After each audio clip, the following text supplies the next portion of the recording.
Welcome back to mark performance. तो आज हमारे पास मर्सिडीज C200 आई है।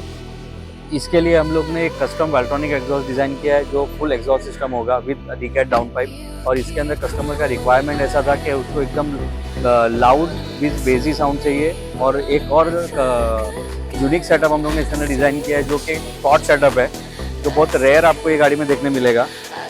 ये आप देख सकते हैं क्वाड सेटअप के अंदर गाड़ी का लुक बहुत इन्हांस हो गया है। इसका हम लोग साउंड टेस्टिंग करके आपको चेक कराते हैं। साउंड कैसा लगा मुझे कमेंट में बताओ।